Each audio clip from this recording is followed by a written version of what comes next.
नमस्कार विद्यार्थी मित्रांनो, स्टडी फ्लो अपडेट्समध्ये आपलं पुन्हा एकदा सर्वांचं स्वागत आहे. मित्रांनो, आज सर्व विद्यार्थ्यांसाठी एक अत्यंत महत्त्वाची अपडेट समोर आलेली आहे.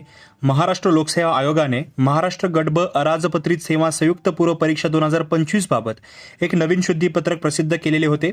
यामध्ये एकूण जागांमध्ये वाढ झालेली असून नेमके कोणते बदल झालेले आहेत हे आपण आजच्या व्हिडिओमध्ये सविस्तर पाहणार आहोत. त्यामुळे व्हिडिओ शेवटपर्यंत पहा. चॅनलवर नवीन असाल तर सबस्क्राईब करा. आर्टिकल रीड करण्यासाठी डिस्क्रिप्शनमध्ये लिंक आहे. तसेच ऑफिशियल PDFs किंवा जेही परिपत्रक आहेत मिळवण्यासाठी व्हॉट्सअप आणि टेलिग्राम ग्रुप जॉईन करायला विसरू नका. त्यांचीही लिंक डिस्क्रिप्शनमध्ये दिलेली आहे. सर्वप्रथम आपण वाढीव पदांबद्दल पाहूया. तर मित्रांनो, याआधी आयोगाने 674 रिक्त पदांसाठी जाहिरात प्रसिद्ध केली होती. पण आता शासनाच्या महसूल व वन विभागाकडून दुय्यम निबंधक श्रेणी 1 मुद्रांक निरीक्षक या संवर्गातील नवीन 84 पदांची मागणी प्राप्त झालेली आहे. त्यामुळे आता ही भरती एकूण 758 पदांसाठी होणार आहे. ही तुमच्यासाठी एक खूप मोठी संधी आहे. आता पदनिहाय तपशील पाहूया. तर सहाय्यक कक्ष अधिकारी म्हणजेच ASOची एकूण 3 पदे आहेत. राज्य कर निरीक्षक STI सर्वाधिक 279 पदे आहेत. पोलीस उपनिरीक्षक म्हणजेच PSI 392 पदे आहेत. दुय्यम निबंधक किंवा ज्याला मुद्रांक निरीक्षक आहे त्याचे 84 पदे आहेत. या पदांच्या नव्याने समावेश झालेला आहे, हे लक्षात घ्यायचं आहे.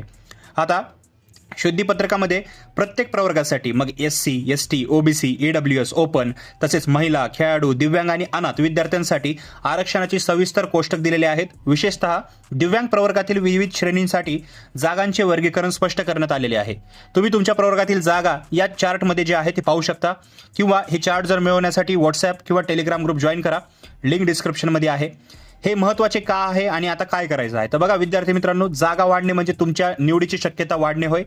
आता तुम्हाला काय करायचे आहे? तर बघा, सगळ्यात पहिली गोष्ट, अभ्यासाचा वेग वाढवा. संयुक्त पूर्व परीक्षेची तारीख 29 जुलै 2025 जाहीर झाली होती. त्यानुसार आता जोमाने तयारीला लागा.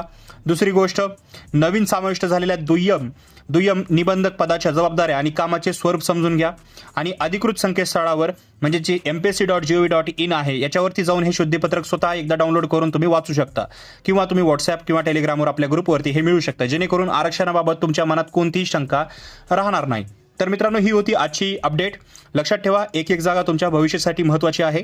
अशाच नवनवीन शैक्षणिक अपडेटसाठी आपल्या मार्गदर्शनासाठी आपल्या चॅनलला सबस्क्राईब करायला विसरू नका. बेल आयकॉनवर प्रेस करा. तसेच हा व्हिडिओ इतर विद्यार्थ्यांसोबत जे MPSCची तयारी करतात त्यांच्यासोबत नक्की शेअर करा आणि तुमच्या काही शंका असतील तर खाली कॉमेंट सेक्शनमध्ये विचारा विसरू नका. भेटूया पुढच्या व्हिडिओमध्ये. तोपर्यंत अभ्यासासाठी ऑल द बेस्ट आणि व्हिडिओ पाहिल्याबद्दल धन्यवाद.